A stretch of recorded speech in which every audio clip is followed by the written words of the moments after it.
پیارے دوستو السلام علیکم۔ آج اس کا جاب پر پہلا دن تھا۔ پہلے تو وہ بہت نروس تھی، لیکن ریز نے اسے بہت حوصلہ دیا۔ وہ اسے کام سمجھاتا رہا۔ اسے کمپیوٹر پر ایڈیٹنگ کا کام دیا گیا تھا جو وہ اچھے سے کر سکتی تھی۔ اس کے لیے یہ کام زیادہ مشکل نہ تھا، اس لیے وہ بہت خوش تھی۔ اس کی نوکری ملنے کی خوشی میں بانو تو جھوم جھوم کر ناچی تھی۔ ان کا باپ جیسے تیسے ان کی ہر خواہش پوری کرتا تھا، لیکن اب گنوا کی خواہش نوکری کرنا تھی۔ وہ اپنی ضروریات اپنی پیسوں سے پوری کرنا چاہتی تھی، کیونکہ وہ جانتی تھی کہ باپ کے پیسوں سے خواہش پوری ہوتی ہے۔ اپنے کمائے ہوئے پیسوں سے انسان صرف اپنی ضروریات ہی پوری کر سکتا ہے۔ پہلے دن ہی اسے تعریف کے کتنے ہی جملے سننے کو ملے۔ وہ ایک بہت قابل ایڈیٹر تھی اور سب اس کے کام کو بہت پسند کر رہے تھے، لیکن وہ یہ بات نہیں جانتی تھی کہ اسے یہ نوکری اس کی قابلیت کی وجہ سے نہیں بلکہ شاہزر کی سفارش کی وجہ سے ملی ہے۔ اس نے گھر آ کے سب سے پہلے کھانا بنایا، کیونکہ وہ جانتا تھا کہ اس کی ماں بنا کچھ کھائے پیے بیٹھی ہوگی۔ کچھ دن سے اس کی ملازمہ نہیں آ رہی تھی۔ اس کی ماں اس قابل نہیں تھی کہ وہ اٹھ کر کھانا بنا پاتی۔ اماں اٹھ جائیں، کچھ کھا لے۔ اس نے اپنی بیمار ماں کو ہلایا جو سو رہی تھی، شاید اسے سہارا دے کر بٹھایا اور اپنے ہاتھ سے کھانا کھلانے لگا۔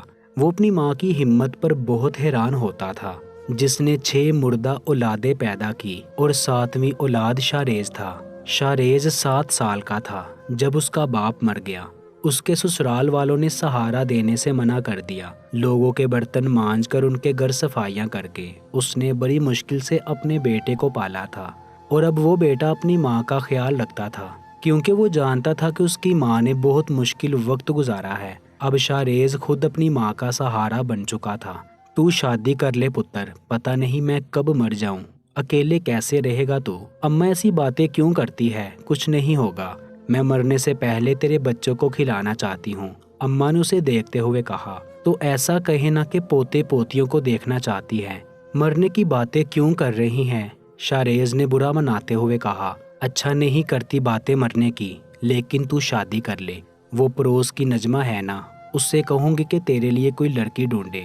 وہ جانتی ہے ایک عورت کو، وہ رشتے کرواتی ہے، تیرا بھی اچھا سا کہیں رشتہ کروا دے گی۔ بہو آ جائے گی، تجھے بھی فکر نہیں رہے گی میری، وہ مجھے سنبھال لے گی۔ ہاں ٹھیک ہے، لیکن کسی کو بھی کہنے کی ضرورت نہیں ہے، آپ کی بہو میں پسند کر چکا ہوں، بہت جلدی ملواؤں گا آپ سے۔ انہیں اپنے ہاتھ سے کھانا کھلاتے ہوئے کہا۔ اچھا تو نے لڑکی پسند کر لی؟ کیا نام ہے اس کا؟ بس جلدی سے شادی کر لے اس سے۔ اماں کی جلد بازی پر وہ مسکرا دیا۔ ارے ابھی خود اس سے ملے ہوئے کچھ دن ہوئے ہیں، گنوا حیات خان نام ہے اس کا، پتہ نہیں مجھ سے شادی کرے گی کہ نہیں۔ کیوں نہیں کرے گی؟ اتنا سونا ہے میرا پتر، انکار کر کے دکھائے، کان پکڑ کر نکاح کروا دوں گی تجھ سے، اماں نے مسکراتے ہوئے کہا۔ ان کی بات پر وہ مسکرا دیا۔ آپ فکر نہ کرے سر، لڑکے کو ہم کل تک اٹھا لیں گے اور آپ کا نام کہیں نہیں آئے گا، اور 2-3 دن تک کسی تھانے میں رپورٹ بھی درج نہیں ہونے دیں گے، پھر آپ اپنا کام کر کے اسے واپس چھوڑ دیجیے گا۔ غریب سے لوگ ہیں، اگر ریپ کیس کر بھی دیا تو زیادہ دن تک نہیں ٹک پائے گی۔ نہیں اسکر، میں چاہتا ہوں کہ وہ لالا مجھ پر کیس کرے، میں اسے دنیا کے سامنے ذلیل کرنا چاہتا ہوں، اس حد تک ذلیل کہ لالا زندگی بھر سر اٹھا کر چلنے کے قابل نہ رہے۔ شاہزر نے غصے سے کہا۔ جی سر، ایسا ہی ہوگا، آپ فکر نہ کریں، لڑکی کل تک آپ کو مل جائے گی، آپ اپنا کام کر لیں، اس کے بعد ہم ایک وکیل ہائر کریں گے، جسے ہائر تو ہم کریں گے، لیکن وہ ہمدرد ہوگا ان لوگوں کا۔ اخبار، رسائل، ہر نیوز چینل پر یہی خبر ہوگی، سب کچھ پلان کے مطابق ہوگا۔ سر آپ بالکل بے فکر ہو جائیں۔ فون بند ہو چکا۔ شاہزر چلتے چلتے ابان کی پینٹنگ کے سامنے کھڑا ہو گیا جو اس نے آج ہی مکمل کی تھی۔ کچھ دن بس میری جان، لالا کو ذلت کے تیر سے گھائل کر کے تمہیں ہمیشہ کے لیے اپنے ساتھ لے جاؤں گا۔ وہ وقت آ گیا ہے لالا، جب تم پل پل تڑپو گے، اپنی بیٹی کے انصاف کی بھیک مانگو گے، لیکن تمہیں ملے گی صرف ذلت اور بدنامی۔ میں تمہیں پل پل تڑپنے پر مجبور کر دوں گا، تم ساری زندگی اپنی بیٹی کے لیے تڑپو گے، جس طرح سے میں 20 سال سے تڑپ رہا ہوں۔ آپ ابھی تک مجھ سے ناراض ہیں؟ وہ بھی تھوڑی دیر پہلے آفس سے آیا تھا اور اب آتے ہی مشی کے ساتھ کھیلنے لگا۔ وہ جب سے آیا تھا اس سے بات نہیں کر رہا تھا، بار بار رونے کی وجہ سے ارادیہ کی آنکھیں سوج چکی تھی۔ حمزہ کو بہت برا لگا۔ اس نے ہاتھ بڑھا کر ارادیہ کو اپنی طرف کھینچا۔ جانے من، میں تم سے ناراض نہیں ہوں، لیکن تم سمجھ سکتی ہو کہ کیا ہو سکتا تھا۔ تمہیں اندازہ بھی ہے کہ مشی کتنی بیمار تھی۔ تمہارے اس بے فضول ڈر کی وجہ سے ہم اسے کھو سکتے تھے۔ تم جانتی ہو نا، تم دونوں کے علاوہ میرا کوئی نہیں ہے۔ پلیز ارادیہ، اپنے اندر ہمت پیدا کرو، یہاں کی عورتوں سے دوستی کرو۔ ہم 1.5 سال سے ہیں اس فلیٹ میں، کوئی ہمیں جانتا تک نہیں ہے، کیونکہ تم اپنے آپ کو یہاں پہ قید رکھتی ہو۔ اس طرح سے زندگی نہیں کٹے گی۔ تمہیں اپنے ارد گرد بنائے گے اس ہول کو توڑنا ہوگا۔ تم میری بات کو سمجھ رہی ہو نا؟ حمزہ بولتے بولتے رک کر اس سے پوچھنے لگا، اور ارادیہ نے ہمیشہ کی طرح اس بار بھی گردن ہاں میں ہلا دی، جبکہ یہ تو حمزہ بھی جانتا تھا کہ وہ اس کی بات کو سمجھ کر بھی نہیں سمجھے گی۔ ٹھیک ہے شامیر، میں تم سے شادی کرنے کے لیے تیار ہوں۔ بتاؤ کیا کہو گے اپنے ماں باپ کو؟ کون ہوں میں؟ کس کی بیٹی ہوں؟ آگے پیچھے کون ہے میرا؟ کہاں سے آئی ہوں؟ ان سب سوالوں کے جواب اگر میرے پاس نہیں ہے تو تم کیا دو گے شامیر؟ تمہارے ماں باپ مجھے کبھی بھی قبول نہیں کریں گے۔ نہیں آمنہ، مجھے کسی سوال کا جواب نہیں چاہیے۔ میں تم سے محبت کرتا ہوں، تمہارے لیے کچھ بھی کر لوں گا، بس تم میری محبت کو قبول کرو۔ میں تم سے بہت محبت کرتا ہوں، تم بس میری محبت کو ایک موقع دو، میں تمہارے لیے سب کچھ چھوڑ دوں گا۔ شامیر جذباتی ہو کر بولا۔ نہیں شامیر، یہ اتنا آسان نہیں ہے جتنا تمہیں لگتا ہے۔ میں جانتی ہوں تمہارا خاندان مجھے قبول نہیں کرے گا، اس لیے میں وہاں تمہارے ساتھ نہیں چل سکتی۔ بھول جاؤ مجھے۔ آمنہ یہ کہہ کر جانے لگی۔ نہیں آمنہ، میں تمہیں بھول نہیں سکتا، میں تم سے بہت پیار کرتا ہوں، میں تمہارے لیے کچھ بھی کر گزروں گا۔ اگر وہ لوگ قبول نہیں کرتے تو میں ان سب کو چھوڑ دوں گا۔ اب میں واپس تب جاؤں گا جب تم میرے ساتھ نکاح کر لو گی، پھر انہیں تمہیں قبول کرنا ہوگا۔ میں سب سے لڑوں گا، بس تم مجھے ایک موقع دو اپنی محبت کو ثابت کرنے کا۔ وہ ابھی ابھی آفس سے نکلی تھی کہ شاہزیر اس کے پیچھے آیا۔ آؤ میں تمہیں ڈراپ کر دوں، میں تمہارے گھر کی سائٹ پہ ہی جا رہا ہوں، شاریز نے اسے آفر کی۔ ارے نہیں تھینک یو، میں چلی جاؤں گی، میرا گھر پاس ہی ہے۔ جانتا ہوں تمہارا گھر پاس میں ہی ہے، میں تمہارے ہی گھر کی طرف جا رہا ہوں۔ میں اکیلا نہیں ہوں، عروج بھی میرے ساتھ ہے، اسے بھی ڈراپ کر رہا ہوں۔ اسے لگا شاید وہ سوچ رہی ہے کہ وہ اسے اپنے ساتھ اکیلے آنے کو کہہ رہا ہے، اس لیے منع کر رہی ہے۔ نہیں ایسی بات نہیں ہے، میں چلی جاؤں گی، تم عروج کو چھوڑ دو، گنوا نے معذرت کرتے ہوئے کہا۔ ویسے بھی گنوا کسی کا احسان لینا پسند نہیں کرتی تھی۔ Are you sure? ہاں میں چلی جاؤں گی، میرا گھر پاس میں ہے۔ ٹھیک ہے، جیسے تمہاری مرضی، میں نے سوچا تھا بارش ہونے والی ہے اس لیے کہہ رہا تھا۔ نہیں میں چلی جاؤں گی۔ اس کے کہنے پر شاریز چلا گیا اور وہ اپنی منزل کی جانب چل دی۔ آمنہ، مجھ پر بھروسہ کرنے کا بہت بہت شکریہ، میں تم سے بہت محبت کرتا ہوں، میں تمہیں بہت خوش رکھوں گا۔ آج آمنہ اور شامیر نے نکاح کر لیا تھا۔ اس نکاح میں شامیر کے کچھ دوست شامل تھے۔ آمنہ شامیر کی محبت کو ٹھکراتے ٹھکراتے تھک چکی تھی۔ اسے بھی کوئی ساتھی چاہیے تھا جو اس کا خیال رکھے، اس سے محبت کرے۔ آمنہ کا آگے پیچھے کوئی نہ تھا، اس لیے اس کے نکاح میں اس کی طرف سے کوئی شامل نہ ہو سکا۔ آمنہ، میں کچھ دن بعد تمہیں اپنے ساتھ حویلی لے جاؤں گا اور تمہیں سب گھر والوں سے ملواؤں گا۔ مجھے یقین ہے کہ وہ سب تمہیں قبول کر لیں گے، اور اگر ان لوگوں نے مجھے قبول نہیں کیا تو شامیر کیا ہوگا؟ تو کیا آپ مجھے چھوڑ دیں گے؟ آمنہ نے اپنا اندیشہ بیان کیا۔ میں تمہیں کسی قیمت پر نہیں چھوڑوں گا آمنہ، اور پلیز اس وقت یہ ساری باتیں سوچنا چھوڑ دو۔ اس وقت صرف اپنے اور میرے بارے میں سوچو، ہماری آنے والی خوبصورت زندگی کے بارے میں سوچو۔ تمہیں بالکل پریشان ہونے کی ضرورت نہیں ہے، میں ہر قدم پر تمہارے ساتھ ہوں۔ شامیر نے اس کا ہاتھ تھام کر اسے اپنے ساتھ لگایا۔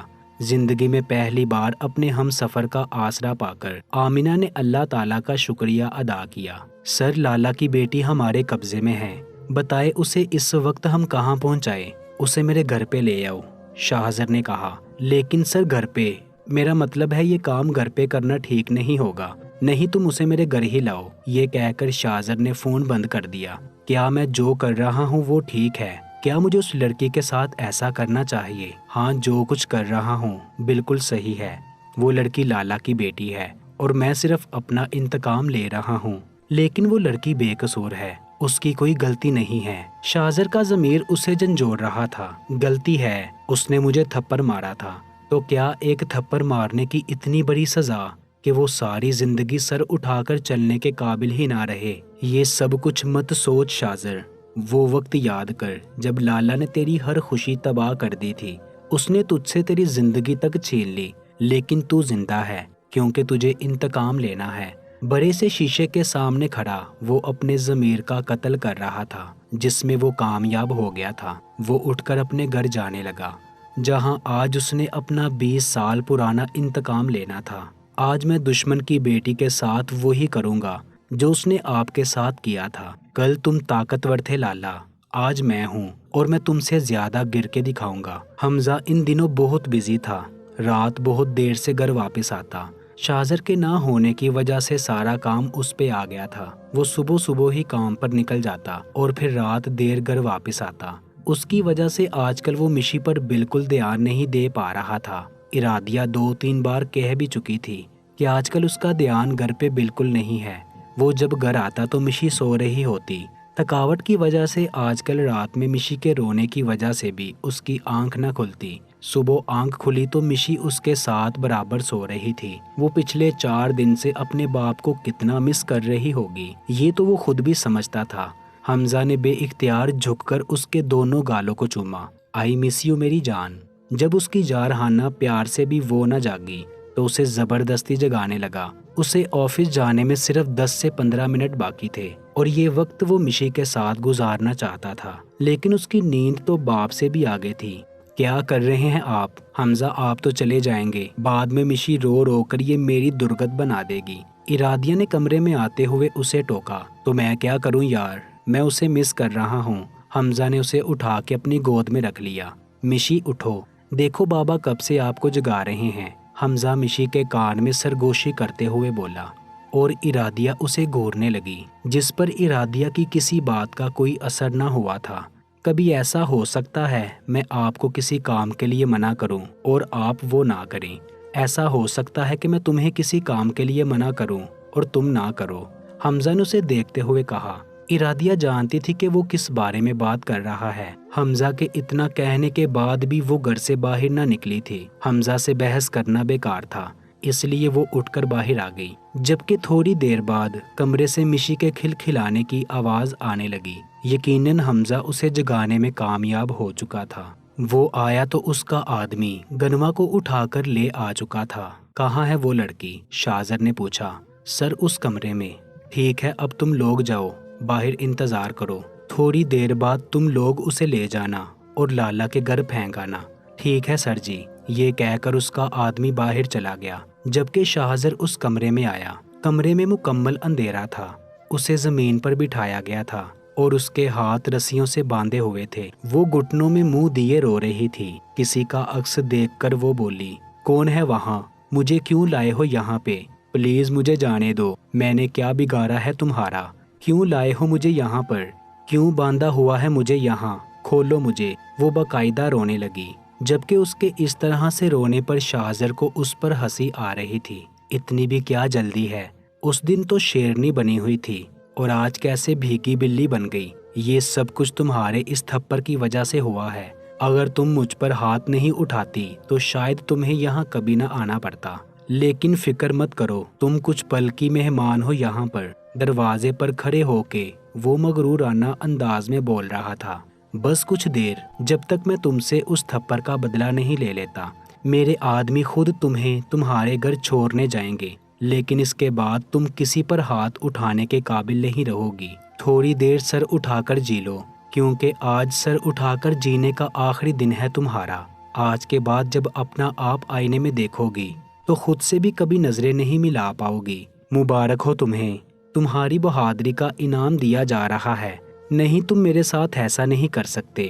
دور رہو مجھ سے، ایک قدم بھی میری طرف مت اٹھانا، پلیز مجھے باعزت جانے دو۔ وہ بہت بری طرح سے رونے لگی، جس پر شاذر کہکا لگا کر ہنسا اور اگلے ہی پل کمرے کی لائٹ آن کر دی۔